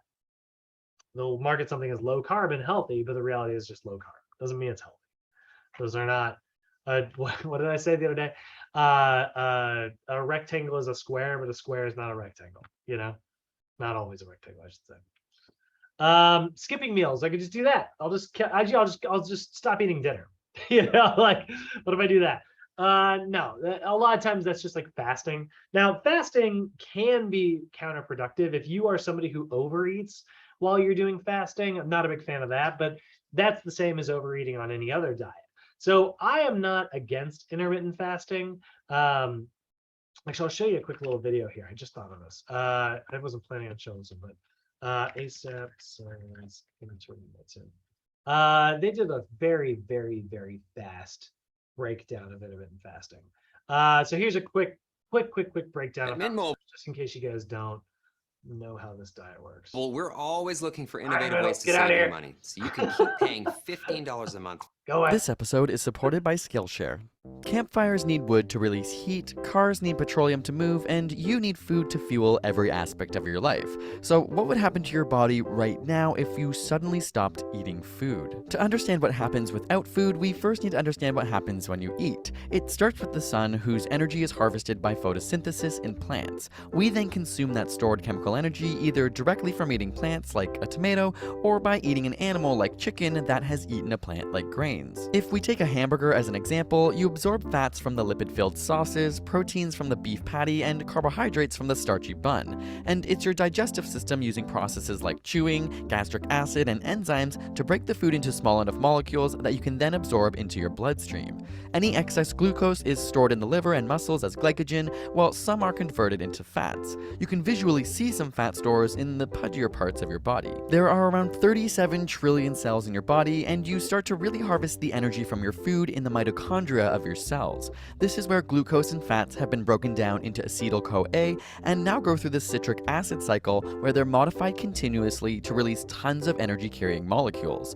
The energy from these molecules are then used to pump protons into a layer of the mitochondria that becomes so dense with protons they need to diffuse back into the less busy space, and do so by going through a protein called ATP synthase. As a result, ATP is created, the most important energy source in your body. You use around 10 to the 25 molecules of ATP every day. When this ATP is hydrolyzed to ADP in your body, the bond breaks, releasing energy for things like electrons forming bonds, and essentially creating all aspects of your ability to live. If you stopped consuming food, within 6 hours your body will be breaking down glycogen into glucose and fat into acetyl-CoA to keep your biological processes at work. And this is quite normal. But after 72 hours, your body will need to start breaking down protein in order to synthesize glucose from amino acids, otherwise your brain will starve.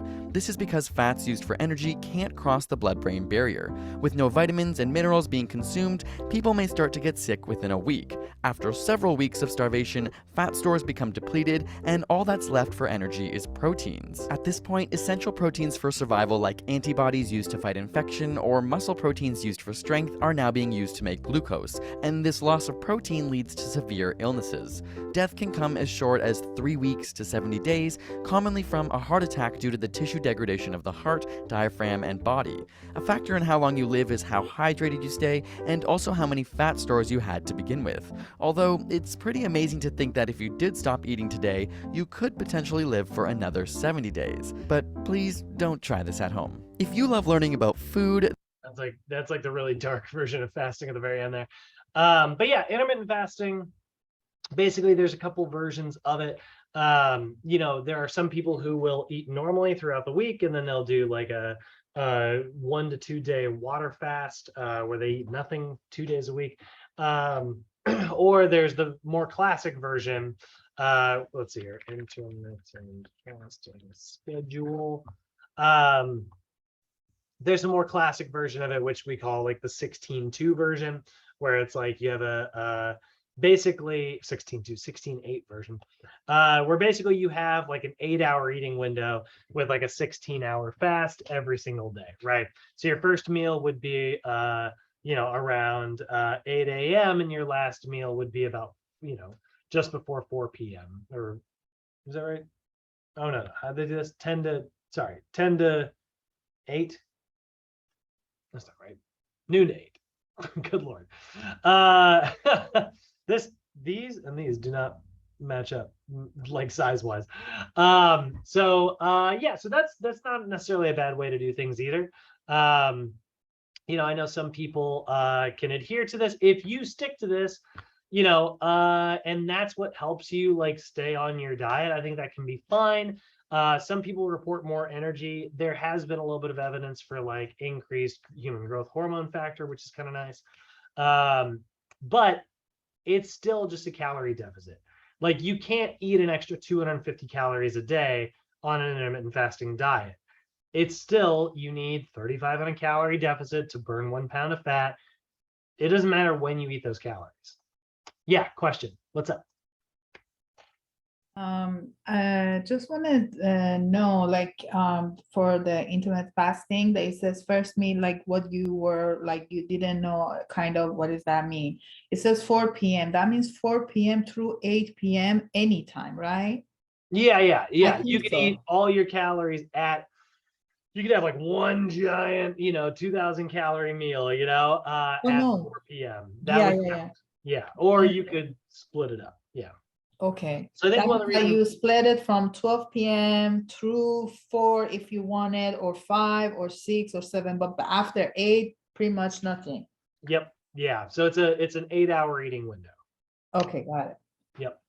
Thank And your window can be anywhere. It doesn't have to be 12 day, like if I were on that schedule, that would be horrible for me because like, that would be like in the middle of my evening class.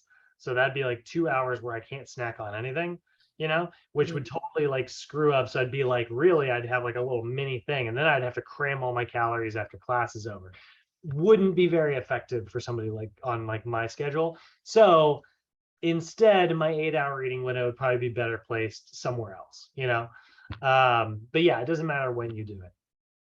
And that's the other thing. You could eat, some people, like if you wanted to eat, let's say your bedtime is like 9 p.m. and you ate all of your calories at 8:59, that's Yeah. fine, guys. It actually doesn't matter. I know like some people say eating weight at night. Actually, that might be on this one. Oh yeah, it's the next one. Eating at night causes weight gain. No, it Yeah. doesn't. No, it doesn't. I will say there's one thing that I will say that NASM doesn't address here. It doesn't matter when you consume your calories in terms of how those calories will be absorbed. There is some evidence to suggest that if you eat at night, it will keep your brain awake, which then you'll have like kind of active dreams, which means you might end up like waking up if you have like a nightmare or something, which then interrupts your sleep quality. And if you're losing sleep quality, that can sometimes mess with like your cortisol and stress levels, which doesn't help weight loss. So I get what they're saying here. I agree with it 99.9999%. But I will say, in the rare person who like it, eating at night messes up their sleep schedule, and then they're not aware that that's the reason it's messing up their sleep schedule. Yeah. Those type of people, and again, how many people are out there that are actually like that? Those type of people, I'd say, well, maybe get your meals a little further away from your bedtime.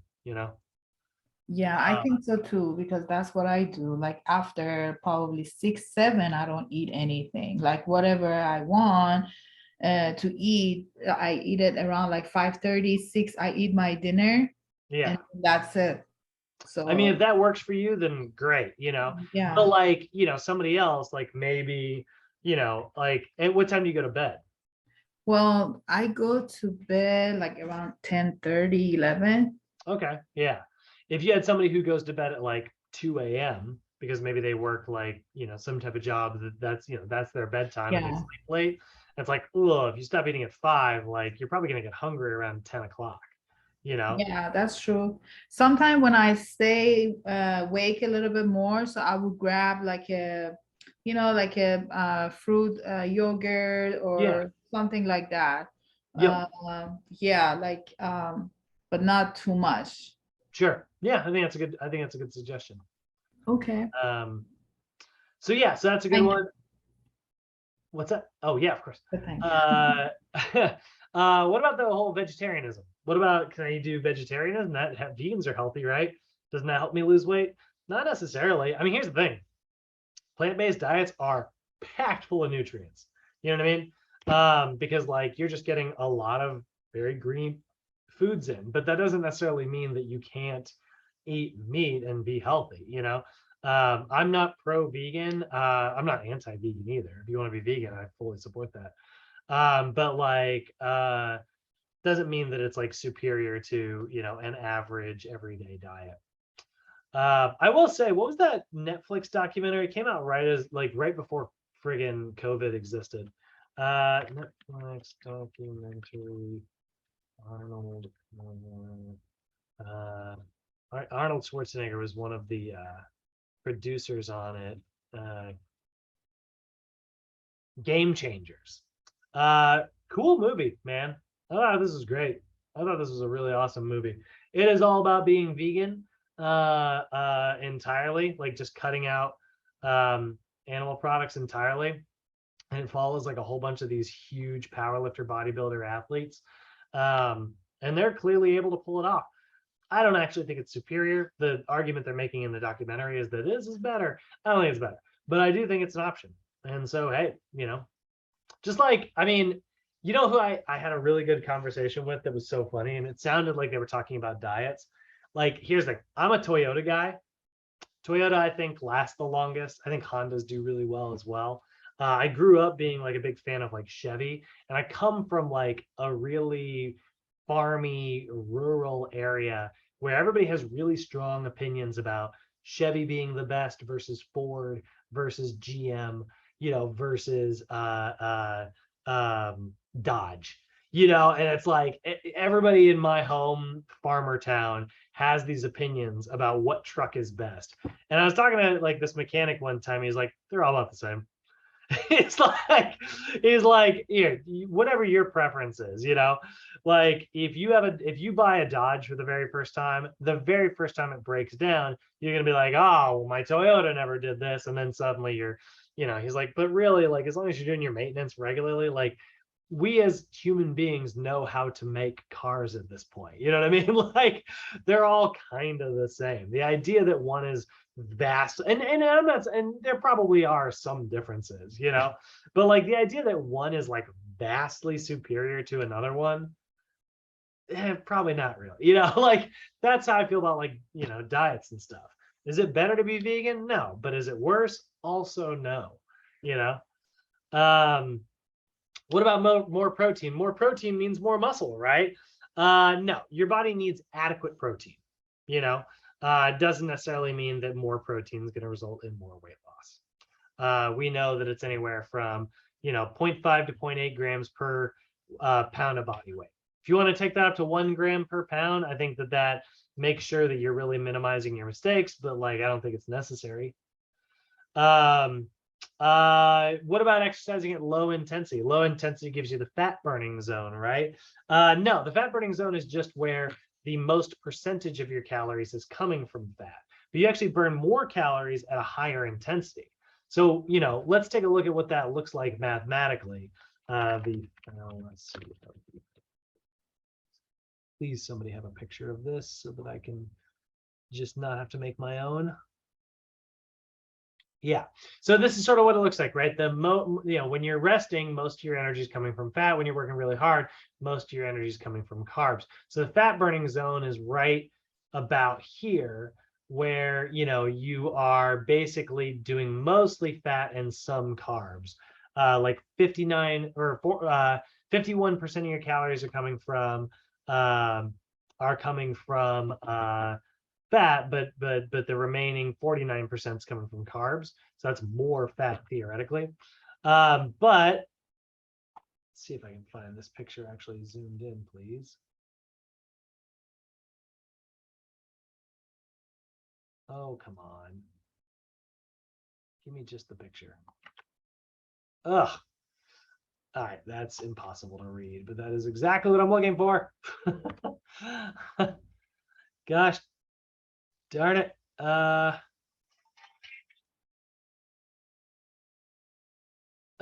so annoyed I can't find anyway, let's say I'm gonna make up some numbers here because I don't have the numbers directly, but let's say you are burning, you know, 300 calories per hour, and it's 51% fat, 49% carbs, right? Versus burning 500 calories per hour, and it's, we'll say, 60% carbs 40% fat. So this is clearly less percent carbs, right? But let's look at the actual fat calories here.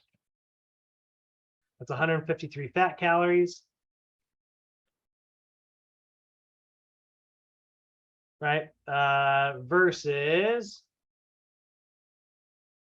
200 fat calories. So while I burned more calories percentage-wise over here, I burned more calories of fat over here because my overall caloric expenditure was much higher. I like this one better. Like I prefer this. So that's kind of the fallacy of the fat burning zone. Just because it's a higher percentage of fat doesn't mean it's actually more actual fat. What about females who get bulky by lifting weights? No, guys, it's so difficult to build muscle for men and women, but it's especially difficult for women. So just, it's testosterone's 20 to 30 times higher in men. And testosterone is what builds larger, bulkier muscles. It's very difficult for women to put on large muscles. Female bodybuilders are the hardest working people on the planet. And, some of them are, there's actually a shockingly greater amount of steroid use in female bodybuilding than there is in men, which is crazy to hear, but we actually do see that more commonly. So due to that lack of testosterone, you really don't have to worry about getting like super bulky. What about sugar makes you fat? Even that's not necessarily true, guys. Like, don't get me wrong, I really want you to avoid processed sugar. But the idea that like it's the thing making you fat, you could have a high sugar diet but be on a calorie deficit and still lose weight. You'd have to have one heck of a willpower in order to do it. But like, and you're probably not getting enough vitamins and minerals, so they're nutritionally bankrupt foods. But still, like, calorie deficit's a calorie deficit. It really is. It's just that it's very impractical to actually do it. So I'm not saying it's healthy to do this, but the idea that it makes you fat is not, it's not fair to say that that's true, even if it's, we're being fair to the bad guy right now. It's not true that eating sugar makes you fat. Eating excess calories makes you fat, and excess sugar results in excess calories very easily. But we saw in that mass gain earlier, sugar can be a tool. Starvation mode prevents weight loss. The idea that like if you cut your calories too much, your metabolism will slow down. Hopefully by now, and I think this is the last day we're talking about metabolism for quite some time. Hopefully by now you guys have a better understanding of how metabolism works. Your metabolism doesn't slow down. Your habits slow down. Your energy and your mood get, slowed down. But like, your actual like metabolism, the rate at which your cells are running, that's going to run exactly the way it normally does. So lots of myths out there. Hopefully, hopefully you'll be able to kind of recognize these. You're going to hear these so often, guys. Every client's gonna have a question about all this stuff all the time, and it's all going to come right. You're just going to constantly redirect people, right back to where you were. It's like my house's address. It hasn't changed in a long time.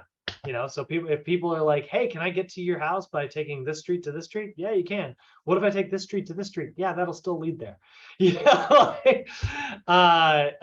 There's no magic, teleportation device that gets you to your goal instantly. It's a lot of different choices all kind of coming together. Some of the roads are easier to drive down than others. I'm trying to like create an analogy that I've never used before right now. But that's about it, guys. Any questions today? How y'all feeling? Good. Love it. Yo, like those myths, like I would like you're talking too fast for me to write all this stuff down, but like just ammunition. I'm just loading my pistol to fire it up at people. Download that, get that PowerPoint on your phone and just be like, 1 second. no. You know, Right. like, Drop it to everybody. save it to your phone, man. Here's the thing. You guys are gonna hear so many of these so quickly. Like every client, or I mean, I'm sure your friends you're already engaging in conversations like this already, I'm sure. You know, the second you tell somebody, you're like, what are you studying? And it's like, oh, I'm studying personal training. They're like, hey, does this work? And you're like, no. Eat less, move more. Right. It's that simple. Yeah. But hey, I actually do have a question. It's specifically about the keto and the carnivore diets, because these are two really huge arguments that I often get into with people. Yeah, they're popular right now. Yeah, like because the protein but like carbs, like you not understand energy production. Like and they don't. So it's I kind of digress on that. But the carnivore diet, I have a couple friends that are athletes, and then I have some of them of all sizes, but I have two particular friends. One that he's like all carnivore diet. He dropped from like 330 down to like 280 and stuff, and I was like, that wasn't the carnivore diet, bro. Like, he also plays poker for a living, so he does absolutely nothing all day.